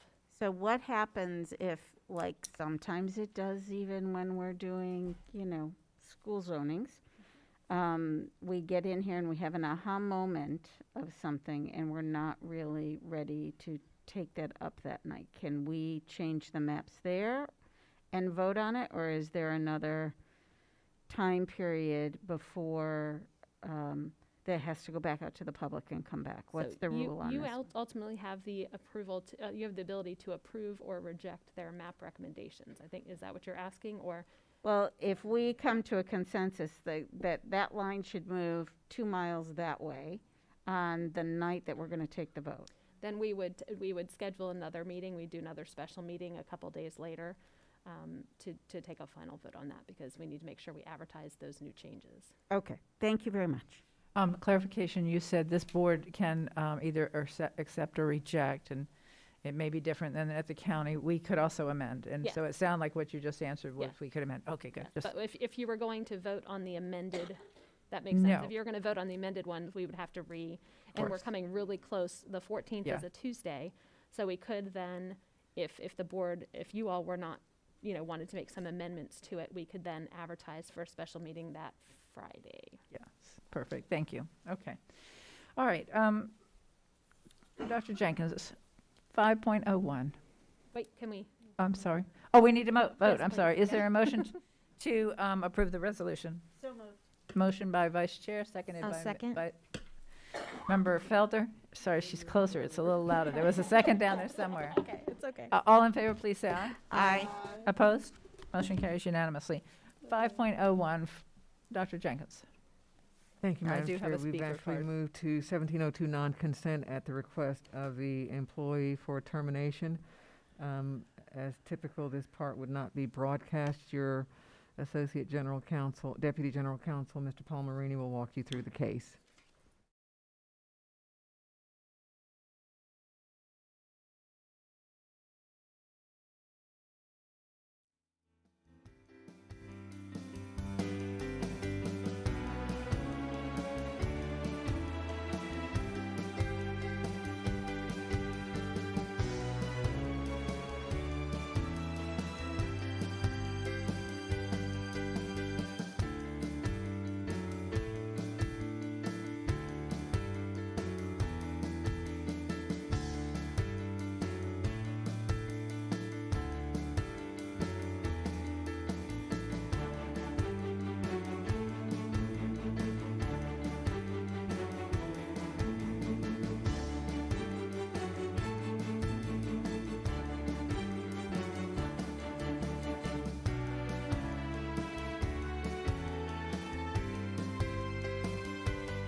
further report, Madam Chair. All right. General Counsel. I have two things, and Yes. I can take them, I don't know which order you want them in. Whatever order you want to give. I'm going to go ahead and first make an announcement. Pursuant to Section 286.011, subsection 8 Florida statutes, and in accordance with Board Policy BEC, an entity may meet in private with its attorney to discuss pending litigation to which the entity is presently a party before a court or administrative agency, provided certain conditions are met, including the requirement that a transcript of the executive session will be made part of the public record upon conclusion of the litigation. In this case, I'm requesting the school board's advice concerning pending litigation styled as Jennifer Wojcik versus the School Board of Orange County, Florida, in case number 620 CV-126-RBD-LRH on Tuesday, October 5th, 2021 at 12 p.m. The executive session will be a closed meeting held in conference room E at the ELC and will take approximately 1 hour, and a notice has been drafted for posting. Those in attendance will be Teresa Jacobs, Chair, Pam Gould, Vice Chair, Angie Gallo, School Board Member, Johanna Lopez, School Board Member, Linda Cobert, School Board Member, Vicki Elaine Felder, School Board Member, Karen Castro-Dental, School Board Member, Melissa Bird, School Board Member, Dr. Barbara Jenkins, Superintendent, Amy Anval, School Board's General Counsel, John Palmerini, Deputy General Counsel, Patricia Chapman, our outside counsel, and a court reporter. Thank you, Madam Chair. And for the second item, I'm going to turn it over to Mr. Palmerini to give you an update on our rule challenge. All right, members of the board, I guess we should start with where we were to now where we are and the posture of the litigation. As this board knows, it was a party to a rule challenge to the August 6th emergency rule adopted by the Department of Health. And so the Department of Health challenged our standing to bring a rule challenge. The administrative judge denied that motion, meaning he thought that we had the legal ability to sue. The state then filed a writ of prohibition, which is basically, hey, the Division of Administrative Hearings can't hear the case, and appealed that and filed that with the First District Court of Appeals. And then very shortly thereafter, on September 22nd, they said, hey, we're going to withdraw the August 6th emergency rule, and we're going to adopt a new rule. And that rule was also done by emergency rulemaking on September the 22nd. And that's the new Department of Health Rule 64 DER 21-15. And so, just so you all are aware, I know you all are aware, but for the public, 1003-22 Florida statute says that the Department of Health, after consultation with the Department of Education, shall adopt rules governing various things: immunization of children against, the testing for, and this is the key phrase, the control of preventable communicable diseases. And so when you look at the new rule that's been adopted on September 22nd, they say the laws implemented is just that statute.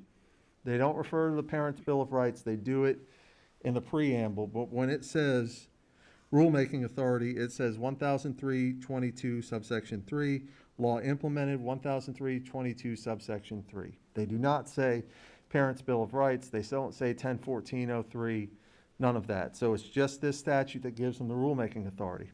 As I've explained to you all, Florida is different from federal law. Florida, you have to have a specific grant of authority from the legislature for an agency to adopt rules. So, what did this new rule do? It said it made the change to the portion of the rule dealing with masks, and it says it allows for a parent or guardian to opt their student out of wearing a face mask, face covering or mask at the parent or legal guardian's sole discretion. That is different from what was in the previous rule. That phrase, at the parent or legal guardian's sole discretion, was not in there. What did the rule also do? It established protocols for symptomatic or COVID-19 positive students. And I know you all know this, but I think it needs to be stated for those who are out in the public who are watching. A student who is symptomatic or COVID positive, they can't be on school-sponsored events or school property until the student receives a negative test or is asymptomatic, and is asymptomatic, not or, and is asymptomatic. 2, 10 days have passed since the onset of symptoms or the positive test result. There's been no fever for 24 hours, and the student's other symptoms have subsided. Or C, the student receives written permission from the school to return to school from a medical doctor, an osteopathic physician, or an advanced registered nurse practitioner. So In that provision of the in that provision of the rule, even if a student is still symptomatic, if a doctor gives them a note to return to school, he or she would be allowed to return to school. The rule also established protocols for students with exposure to COVID-19. This one is a little bit different. So it says, schools shall allow parents or guardians the authority to choose how their child receives education after having direct contact with an individual that is positive for COVID-19. In the past, if a student had direct contact, and direct contact, as you all know, is within 6 feet for 15 minutes or more. And if a student had that kind of direct contact, they had to quarantine. The Department of Health, which the Florida Department of Health in Orange County, does our contact tracing and issues quarantine letters. And those quarantine letters would go out, and there was various quarantine periods. At first it was 14 days, then we went down to 10 days, then it was 7 days. If you had a negative test on the 5th day or after, and forgive me if I'm not quoting all iterations of that rule correctly, but I think those were the iterations of it. So now it says the parent has the right to choose how the child receives education. So there's one of two choices that are enunciated in the statute. One, you can quarantine the student for a period of time not to exceed 7 days from the date of the last direct contact with an individual that is positive for COVID-19. So if a student had direct contact on a Friday, you got 7 days from that period to come back to school. But two, it says you can allow the student, if the parent or guardian can allow the student to attend school without restrictions or disparate treatment, so long as the student remains symptomatic. So a parent can say, my child is asymptomatic, I want him or her to go back to school even though they've had direct contact with a person who is positive for COVID-19. So that is the change. Those are the changes in the rule. It did from the previous rule, if you remember, it had the provision with respect to discrimination, whether or not you could segregate kids based upon whether they were wearing masks or not. That provision of the rule was removed in this new iteration. So the question then becomes, does this rule comport with the rulemaking authority that was given by the legislature to the Department of Health, which is to control, let me read the language again just so I make sure. Preventable, communicable. And the control of preventable communicable diseases. Does this rule further that? Does this rule comply with that language?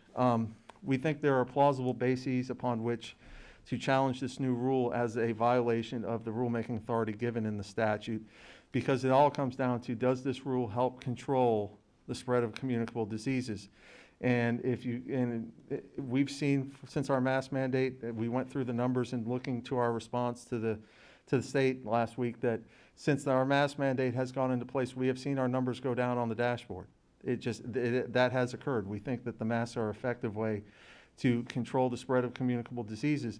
And do we think having maskless children would help control communicable diseases? We think that there's an argument to be made that it does not, that the more kids that you have unmasked, the more it's going to spread, and that's not controlling the spread of communicable diseases. So we think there are plausible bases. We have talked with our outside lawyers who also think there are plausible bases to challenge the rule.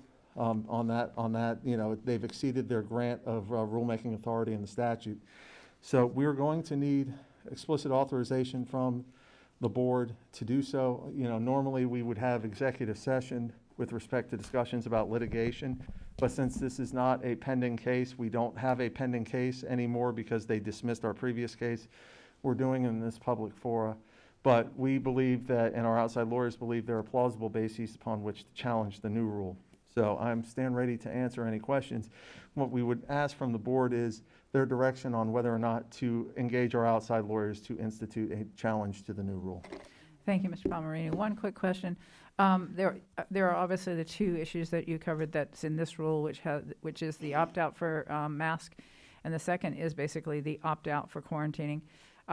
Would it be your position that we would challenge both of those issues, even though the quarantine isn't affecting our masks? But I think we should be able to not allow children back into school until they've completed the quarantine. So So what I would ask for this board is to give us authority to challenge all plausible legal bases. And I want to have that discussion with our outside lawyers about challenging that specific provision. But if after discussions with them, they feel that's a plausible basis, I would want to have that authority as well. Thank you. And I have gathered quite a bit of recent data and studies on asymptomatic individuals and their ability to transmit, and pre-symptomatic, which is another concern because you may be asymptomatic and stay asymptomatic, or you may become symptomatic, and in the meantime, you're much more contagious in that pre-symptomatic period. So I think that there's obvious evidence to support that that is not consistent with controlling preventable communicable diseases, and hopefully that would then give us the opportunity to continue the path that we were on. I do have one concern, and that is that the letters that have been going out from the Department of Health are inconsistent with the Department of Health's position in terms of the 7 to 10 days. They're actually only asking our children to quarantine for 5 days, and I didn't realize that till I asked to see a letter. The letter does suggest that anybody who's come in contact should cover their face, their nose, and their mouth when they're around other individuals. That suggests to me a mask, so it would seem to me that DOH is recommending mask. So anyway, a rather interesting in their own letter. Member Gallo, and I don't think, let me clarify, do you need a vote, or do you just need consensus from the board? Need consensus from the Okay. board to move forward. Member Gallo. Thank you, Madam Chair. So in regards to the quarantines, that's never been under the purview of this board. We've never determined quarantines. The quarantines have always, contact tracing, quarantines and whatnot have always come from the Department of Health. Right. It's been under their purview. We've simply been the conductor to send information on to the parents and to the students. So why would we challenge a rule that we've never participated in? Like, and I understand the concerns about quarantines and something that the board would have to discuss, but when we get into rule challenging, we're challenging a rule that we've never implemented, we've never had control over, and we've always looked to the Department of Health to do the contact tracing and whatnot. They've always sent out the letters and said you must quarantine for 5 to 10 days. And they've just now gotten up to a point where I think they're staffed well enough to do contact tracing well. Prior to that, they weren't doing contact tracing really well. We had a lot of students that were getting their letters on the last day that they were supposed to be quarantined, and they were in school the entire time. So it seems like to me that rule should be challenged by the Department of Health, not by the school board, because that's never been under our purview or under our authority. So the answer to, so when I said what I was seeking from this board is to file a rule challenge upon all plausible bases that we could have, that is part of the discussions that we would have with our outside lawyers. So I don't want to divulge litigation strategy and have a back and forth, but that's all of the things that we would consider in making a rule challenge, including the issue you just raised. So whether or not we've done it is something that we would have to, in the past, we would have to have discussions to say, if we haven't done it in the past, does that somehow limit our authority? So that's why I'm saying we have standing, yeah, that, correct. So that would be a conversation that we need to have with our outside lawyers, assess all of those facts and say, do we have the standing to assert that claim?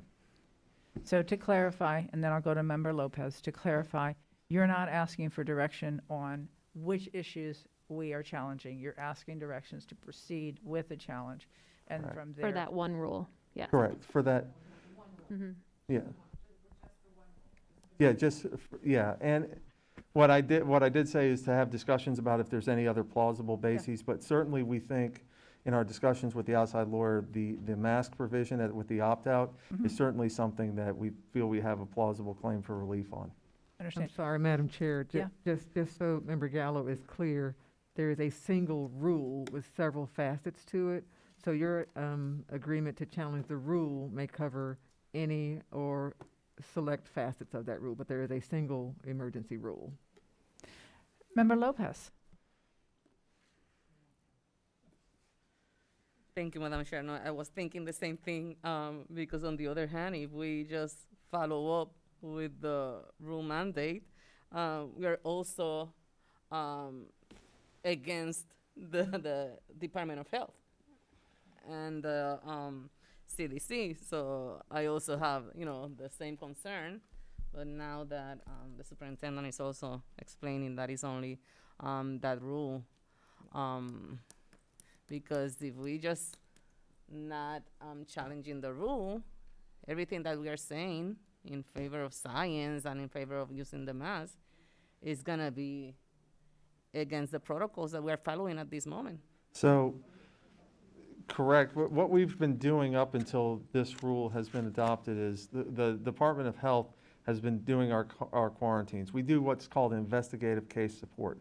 So what that means is they'll contact us and say, we need you to, this person is positive. So if it's a student, we need you to check what class he's in. If high school, that's 7 classes. If it's an elementary, high school and middle school, 7 classes, elementary school, 1 class. And then we're gonna need you to check everybody, we're gonna get seating charts and we're gonna check and see who's within 6 feet of that student and if they've been within 15 feet, within 6 feet of that student for 15 minutes. And then, once we send that information back, the Department of Health assesses it, and then they create the quarantine letters. And they send them out to us, to our principals, to help them distribute it to the appropriate students. Having been the parent of a student who's gotten them, we've got them from our administration saying, here's the quarantine letter, your student was in close contact, you need to quarantine them. Now, what's changed about that is they used to be mandatory. Now the Department of Health's letters reflect you have 2 choices. If they're asymptomatic, you can return them to school. If they're asymptomatic and you still feel more comfortable keeping them out, you can keep them out for not to exceed 7 days. Whereas before it was, if you got a quarantine letter, you couldn't come back to campus. So. But, I'm sorry, with Yeah. that example, if you're asymptomatic but you're positive and you just go to school without a mask because you have the medical excuse, we are exposing a lot of kids, a lot of staff members. I don't agree with this nonsense executive order. So just in case, I just want to make sure that I am explaining myself very clear. Loud and. Okay, Thank you. okay. Member Gallo? Okay. Member Castrodell? Thank you, Madam Chair. I support what you said, going after all plausible means of challenging whatever, those 2 points in this rule. One of the points, the mask, we as a board said we're not going to make that optional. But can we do that with the quarantine? Can we say also, we are not going to make that optional?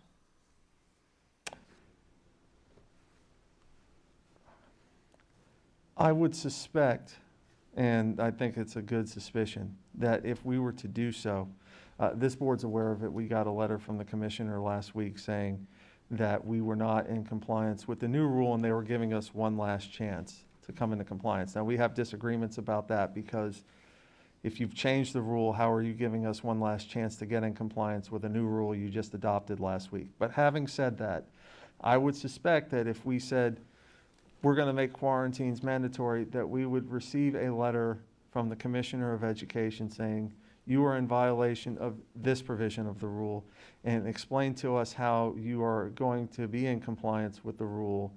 And then we would have to file the same response with the commissioner. I would suspect it would go down the road that Alachua and Broward went down previously with respect to having to go in front of the state board. Could you do it? Yes. Do I think there will be enforcement actions by the state? Yes. Do I think that there will be consequences flowing from the state if you do it? Yes. Okay, thank you. Are the consequences the same as the other when in implementing a measure to protect the health and safety of our students and I would staff? suspect that they would start in the same place, i.e. taking an amount that's equal to your salaries. I cannot guarantee you that they won't say, you know what, this is additional above and beyond where you all previously were. We think more harsh punitive sanctions need to be levied against you all to make sure you come into compliance with what we view compliance with the rule is. I can't guarantee that they won't do that. Right, I know that. Do you know of any other school districts in Florida who have said we're not going to follow that quarantine update, that new rule? No, not at this point. I have not heard that. I've heard other districts, Broward and Alachua are going to be in the process of deciding whether or not to challenge this rule. I think they both have meetings October 5th. We just happen to have a meeting a little bit quicker than they did. But I've not heard anybody speak of challenging the quarantine provision. I have not heard of any board saying we're not going to follow the quarantine provision. That's just not something we've heard. Or the lack of quarantine provision, okay. Yeah. Thank you. I support your efforts to go forth challenging this rule. On all plausible basis. On all plausible bases, yes. Okay. Member Gallo? Thank you, Madam Chair. In the executive order, did they set forth any, like in regards to masking, it was very clear that if school districts didn't comply with the order, what the intended consequence was going to be. In the executive order, in relation to the quarantine, was there anything specifically listed that would happen if someone didn't comply with that executive order? Is that executive order really towards the Department of Health? The executive order was towards the Department of Health and the Department of Education, but more so the Department of Health. And hold on, let me pull it up just so I make sure I have it in front of me. I've read it a few times. I don't recall seeing. So the executive order says, I direct the Department of Health and Florida Department of Education working together to immediately execute rules into Section 12054 and to ensure and to take any additional agency action necessary using all legal means available to ensure safety protocols for controlling the spread of COVID-19 in schools that do not violate Floridians' constitutional freedoms, do not violate parents' rights to make healthcare decisions for their minor children. Arguably quarantining could be implication of a healthcare decision. Protect children with disabilities or health conditions who would be harmed by certain protocols such as face masking requirements. And then Section 2, any action pursuant to Section 1 above shall at minimum be in accordance with the Florida Parents' Bill of Rights and protect parents' rights to make a decision regarding masking of their children in relation to COVID-19. So the executive order didn't specifically talk to quarantining. It did specifically talk to masking. Okay. Thank you. All right. Oh, in Section 3, Madam Chair, I'm sorry, Section 3, I should have read one more paragraph. The Florida Commissioner of Education shall pursue all legal means available to ensure school districts adhere to Florida law, including but not limited to withholding state funds from non-compliant school boards, violating any rules or agency action taken pursuant to Section 1 above. So ostensibly, if this is a rule taken pursuant to that executive order, and it could take funds from non-compliant school boards. All right. Dr. Jenkins. Thank you, Madam Chair. Just a point of clarification, as I've had some of these conversations with individual board members. I don't think once we are in litigation, then we are allowed executive session that would be more confidential around strategy. But just so anybody who might be listening is clear, there is a current delineation between what we're able to actually control and what we can't. So masks, the board can have sole control over that. When it comes to quarantine, we would be dependent on the Department of Health, whose boss just gave direction regarding quarantine. So keep that in mind, because when there are positive cases in the family or in the community, we would be dependent on the Department of Health to share that information with us if we were going to try to master the whole quarantine issue. So it's a little bit more complicated when it comes to quarantine, but I'll look forward to a time that we can have executive session to further discuss. Thank you. I certainly support going forward with your recommendation. The only thing, Dr. Jenkins, the only thing I would say is to that not that I have made a decision in my own mind of what I would want to do on this issue. I am concerned about the quarantine, and I do know there are other districts who are not relying on the Department of Health and are doing their own. So I'm not quite sure how that is. Are there letters still coming? I think, which county was it? Was it Hillsborough County? Yeah, so they are still, they were coordinating. I don't know what's taking place now, but Yeah. they have to coordinate because they would not be aware of where the positive cases are in the community. If a parent or if a cousin or someone tested positive, they had to be somewhat dependent on Department of Health. So Dr. Jenkins, I think maybe where I'm confused on this. So they're actually identifying which children they think have been in contact rather than the Department of Health doing that. What they might be doing once they've defined which children, and they're defining those children broader than we are, they're ending up with more children, so they're not using quite the same approach that Dr. Pino is using, ending up with more children. But what I'm not sure about is, are they then giving that list to the Department of Health? Department of Health is issuing the quarantine, or are they doing the whole thing themselves? Dr. Jenkins.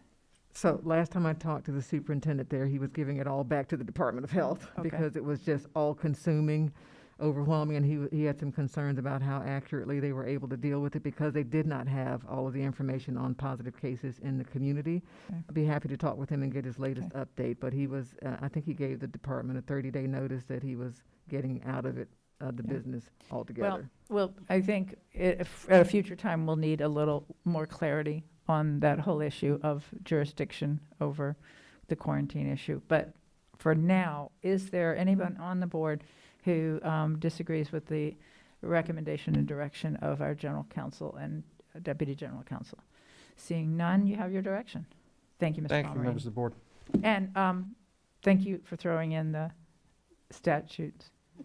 It's a hard thing. He's got all of us up here to satisfy, and I'm always going, what statute is it? Where can I find it? Can you send it to me? You know, there actually is a statute that deals with quarantining for Yeah. the Department of Health. Uh-huh. And it talks about it in states of public emergency, that the Department of Health is authorized to issue quarantines. Okay. And if you don't follow those quarantines, there are criminal penalties for it. So I think the rationale you'll hear is that we're technically not currently in a state of emergency, and so therefore the statute wouldn't apply. Interesting. All right. Member, Ms. Enval, anything else? All right. Anything else from other board members? We have no committee reports.